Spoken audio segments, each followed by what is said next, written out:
এবারের আইপিএল কাঁপাবে বাংলাদেশের দুই ক্রিকেটার তাসকিন আহমেদ এবং মুস্তাফিজুর রহমান। দেখেন, যখন এবারের আইপিএলের নিলাম হয় তখন বাংলাদেশের কোনো ক্রিকেটার দল পায়নি। তখন আমরা কারণ হিসাবে বিবেচনা করেছি দুই দেশের সম্পর্ক, কিন্তু বাস্তবতা ভিন্ন রকম, বাস্তবতা অন্যরকম। দেখেন, গত বছর মুস্তাফিজুর রহমান খেলেছে চেন্নাইয়ের হয়ে। তিনি কিন্তু পুরো সিজনের জন্য অ্যাভেলেবল ছিল না।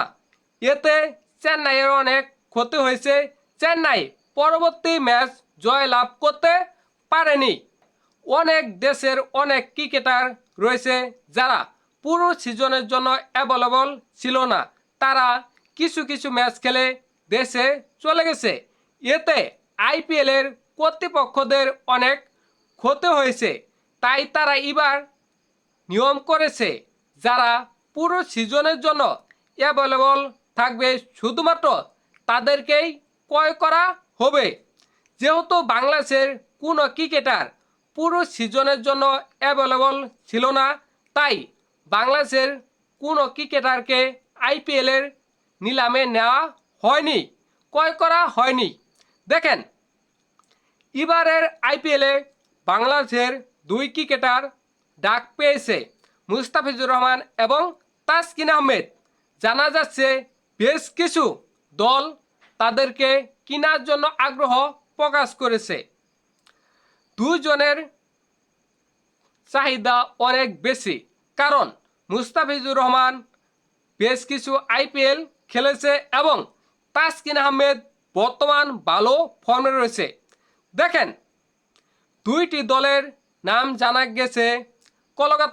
কলকাতা মুস্তাফিজুর রহমানকে নিবে এটা নিশ্চিত করেছে, এবং লখনৌ সুপার জায়ান্ট তাসকিন আহমেদকে নিবে এটা নিশ্চিত করেছে।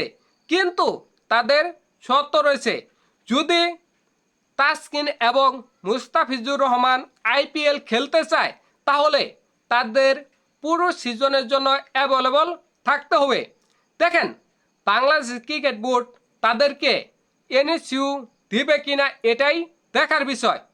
যেহেতু বাংলাদেশ এবং পাকিস্তানের মধ্যে সিরিজ রয়েছে এবং এই সিরিজটা অনেক গুরুত্বপূর্ণ।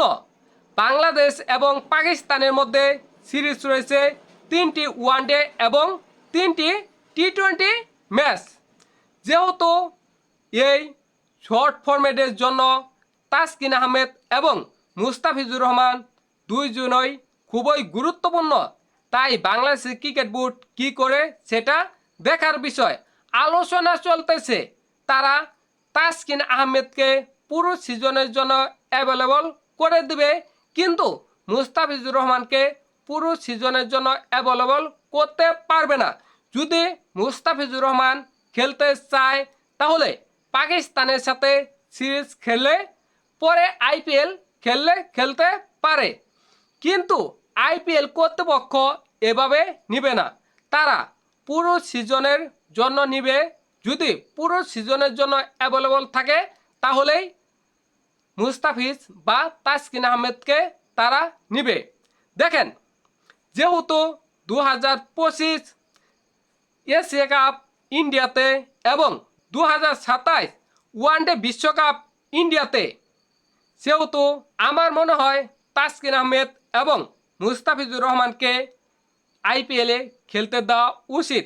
যেহেতু আইপিএলে বিশ্বমানের ব্যাটিং, বিশ্বমানের ফিল্ডিং, বিশ্বমানের কোচ, বিশ্বমানের পরামর্শদাতা রয়েছে। যদি তারা ওইখানে বোলিং করতে ভুল করে, বিশ্বমানের কোচ রয়েছে, তারা সংশোধন করে দেবে। 4 ছক্কা খাওয়ার পরে কিভাবে কাম ব্যাক করে সেটা তারা শিখিয়ে দেবে, অনেক কিছু শিখতে পারবে। তাই আমার মনে হয় আইপিএলে জন্য তাসকিন আহমেদ এবং মুস্তাফিজুর রহমানকে অ্যাভেলেবল করে দেওয়া উচিত।